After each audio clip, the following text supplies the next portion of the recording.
بسم اللہ الرحمن الرحیم۔ بیت القرآن سعودیہ کے پیارے ساتھیوں، السلام علیکم ورحمۃ اللہ وبرکاتہ۔ آج ہم عیسیٰ ابن مریم علیہ السلام کا واقعہ سنیں گے۔ اس سے پہلے ہم نے ویڈیو میں حضرت مریم علیہ السلام کا واقعہ سنایا تھا۔ بی بی مریم کو اللہ تعالیٰ نے اولاد کی نعمت سے نوازا۔ عیسیٰ علیہ السلام کو مسیح کہا جاتا ہے۔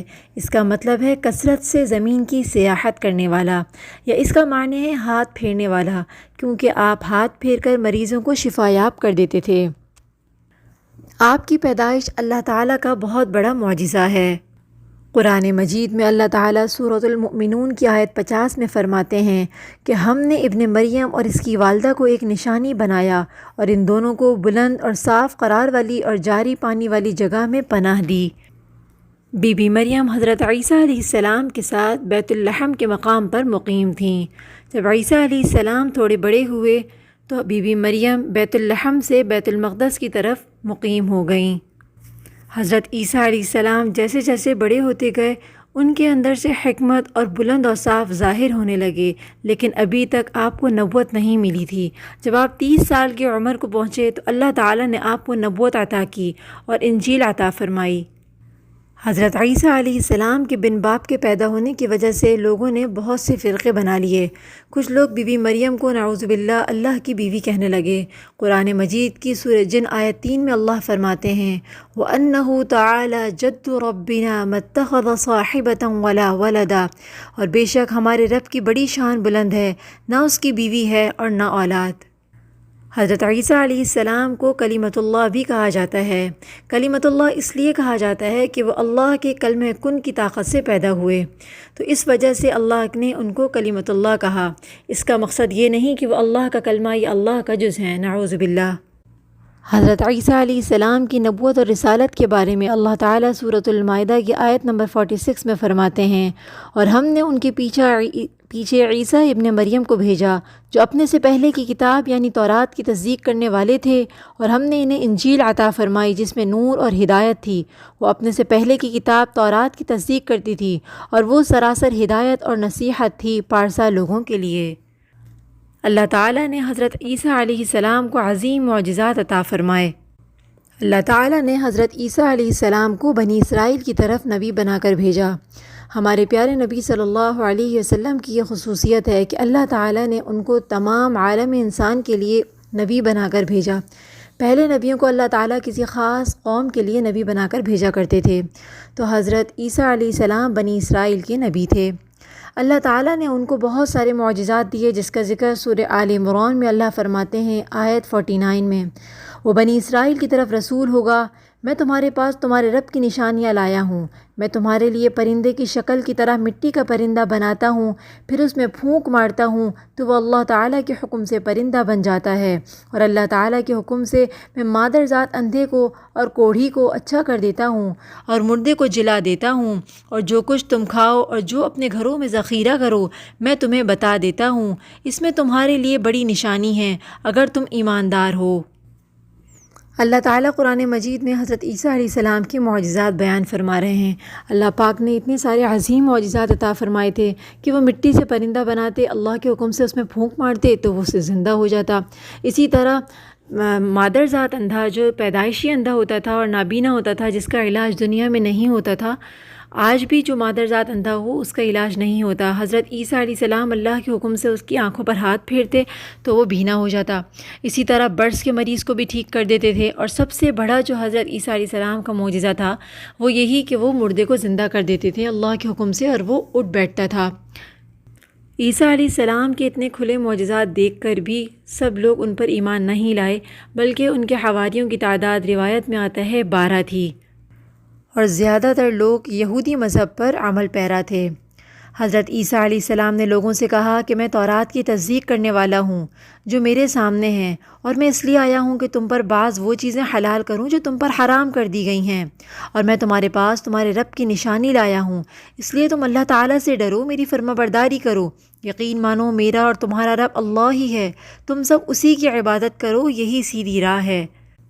حضرت عیسیٰ علیہ السلام کے معجزات کا لوگوں میں چرچا ہونے لگا۔ یہودی عالموں اور بادشاہوں کو اس بات کی فکر ستا رہی تھی کہ لوگ ان کی پیروی چھوڑ کر عیسیٰ ابن مریم کے پیروکار بن رہے ہیں، گویا ان کی حکومت ڈگمگا رہی تھی، دنیاوی بادشاہت بھی ہاتھ سے نکل رہی تھی اور دینی امور کی قیادت سے بھی ہاتھ دھونے پڑ رہے تھے۔ یہ صورتحال دیکھ کر یہودی عالم یہودی بادشاہ کے پاس گئے، اسے عیسیٰ علیہ السلام کے بارے میں خوفزدہ کرنے لگے، کہنے لگے کہ خود کو یہود کا بادشاہ اور تصور کرتا ہے اور دعویٰ کرتا ہے کہ جلد تم سے حکومت چھین لے گا۔ بادشاہ کو اپنی حکومت کی پڑ گئی، اس نے حکم دیا کہ اسے سولی چڑھا دیا جائے۔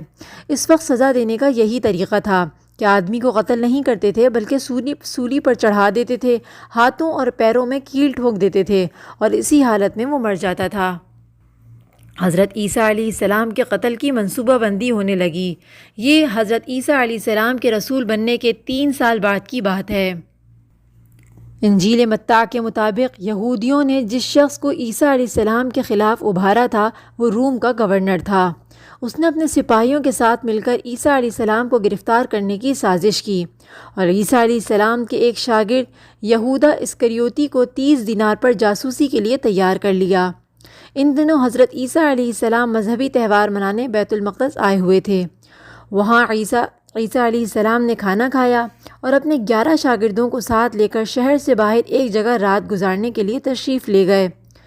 پھر اپنے شاگردوں سے الگ ہو کر اللہ تعالیٰ سے یوں دعا کی کہ اے باری تعالیٰ، اگر ہو سکے تو یہ پیالہ یعنی موت مجھ سے ٹل جائے۔ اس کے جواب میں تسلی نازل ہوئی۔ علماء کا اس بات پر اتفاق ہے کہ جب یہودی حضرت عیسیٰ علیہ السلام کے شاگرد یہودا اسکریوتی کی رہنمائی میں وہاں پر پہنچے جہاں پر عیسیٰ علیہ السلام اور ان کے شاگرد تھے، تو لوگوں نے عیسیٰ علیہ السلام اور ان کے حواریوں کا محاصرہ کر لیا۔ عین اسی وقت اللہ تعالیٰ نے عیسیٰ علیہ السلام کو آسمان پر اٹھا لیا اور جاسوسی کرنے والے شاگرد یہودا پر عیسیٰ علیہ السلام کی مشابہت ڈال دی گئی۔ چنانچہ حکومت کے اہلکاروں، یہودیوں، حتیٰ کہ حواریوں نے بھی اسے ہی عیسیٰ علیہ السلام سمجھ لیا اور اسے لے جا کر سولی پر چڑھا دیا گیا۔ سورہ آل عمران کے اندر اللہ تعالیٰ فرماتے ہیں آیت 54 میں وَمَكَرُوا وَمَكَرَ اللَّهُ وَاللَّهُ خَيْرُ الْمَاكِرِينَ، اور کافروں نے مکر کیا اور اللہ تعالیٰ نے بھی داؤ کیا، اللہ تعالیٰ سب داؤ کرنے والوں سے بہتر ہے۔ جب اللہ تعالیٰ نے فرمایا اے عیسیٰ میں تجھے پورا لینے والا ہوں، تجھے اپنی جانب اٹھانے والا ہوں، تجھے کافروں سے پاک کرنے والا ہوں، تیری تابعداروں کو کافروں کے اوپر رکھنے والا ہوں قیامت کے دن تک، پھر تم سب کا لوٹنا میری ہی طرف ہے، میں ہی تمہارے آپس کے تمام تر اختلافات کا فیصلہ کروں گا۔ اس واقعے کے بعد یہودی اور عیسائی سب یہی سمجھتے تھے کہ حضرت عیسیٰ علیہ السلام قتل کر دیے گئے، لیکن یہودیوں کا اور عیسائیوں کا دونوں کا عقیدہ تھوڑا سا مختلف تھا۔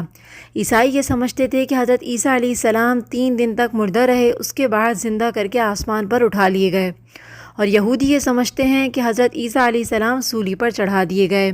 اللہ تعالیٰ سورۃ النساء میں فرماتے ہیں آیت 157 میں اور اس وجہ سے بھی ہم نے ان پر لعنت کی کہ وہ کہتے ہیں کہ ہم نے اللہ کے رسول مسیح ابن مریم کو قتل کر دیا، حالانکہ نہ تو انہوں نے اسے قتل کیا نہ سولی پر چڑھایا، بلکہ ان کے لیے وہی صورت بنا دی گئی تھی۔ یقین جانو کہ عیسیٰ علیہ السلام کے بارے میں اختلاف کرنے والے ان کے بارے میں شک میں ہیں، انہیں اس کا کوئی یقین نہیں بجز تخمینی باتوں پر عمل کرنے کے۔ اتنا یقینی ہے کہ انہوں نے اسے قتل نہیں کیا بلکہ اللہ تعالیٰ نے انہیں اپنی طرف اٹھا لیا۔ وَكَانَ اللَّهُ عَزِيزًا حَكِيمًا، اور اللہ بڑا زبردست اور پوری حکمتوں والا ہے۔ اس واقعے کے بعد عیسائیت کو بالکل دبا دیا گیا اور ہر طرف یہودی مذہب کا چرچا ہونے لگا اور یہودی مذہب کی اشاعت ہی جاری رہی، لیکن کچھ لوگ چھپ چھپ کے حضرت عیسیٰ علیہ السلام کے مذہب یعنی عیسائیت کی تبلیغ کرتے رہے، یہاں تک کہ 240 سال تک ہر جگہ یہودی مذہب تھا، رائج یہودی مذہب تھا۔ لیکن ایک بادشاہ جو کہ ملک کے روم کا بڑا بادشاہ تھا، اس نے عیسائیت قبول کر لی۔ عیسائیت قبول کرنے کے بعد اس نے عیسائیت کو خوب پروموٹ کیا۔ اس زمانے میں دین عیسیٰ خوب پھیلا، لیکن اس بادشاہ نے شرک والے کچھ طریقے اس دین کے اندر شامل کر دیے۔ حضرت عیسیٰ علیہ السلام کے بارے میں صحیح عقیدہ یہی ہے جو ہمیں نبی پاک صلی اللہ علیہ وسلم نے بھی بتایا، اور اللہ نے بھی یہی بتایا کہ عیسیٰ علیہ السلام آسمان پر زندہ اٹھا لیے گئے اور قیامت کے قریب وہ دوبارہ نازل ہوں گے، دوبارہ تشریف لائیں گے۔ قرآن مجید کی سورہ زخرف میں بھی اللہ تعالیٰ یہی فرماتے ہیں، وَإِنَّهُ لَعِلْمٌ لِلسَّاعَةِ فَلَا تَمْتَرُنَّ بِهَا وَاتَّبِعُونِ، اور یقیناً عیسیٰ قیامت کی علامت ہے، پس تو قیامت کے بارے میں شک نہ کرو اور میری تابعداری کرو، یہی سیدھی راہ ہے۔ عیسیٰ علیہ السلام کو قیامت کی نشانیوں میں سے ایک نشانی قرار دیا گیا۔ وہ قرب قیامت میں دنیا میں تشریف لے کر آئیں گے اور ہر جگہ انصاف کا نظام قائم فرمائیں گے۔ اللہ تعالیٰ کی کروڑوں رحمتیں ہوں عیسیٰ ابن مریم پر۔ اسی کے ساتھ ہم اپنے اس واقعے کو ختم کرتے ہیں، ملتے ہیں ایک نئے اور سچے واقعے کے ساتھ، تب تک کے لیے اجازت دیجیے۔ السلام علیکم ورحمۃ اللہ وبرکاتہ۔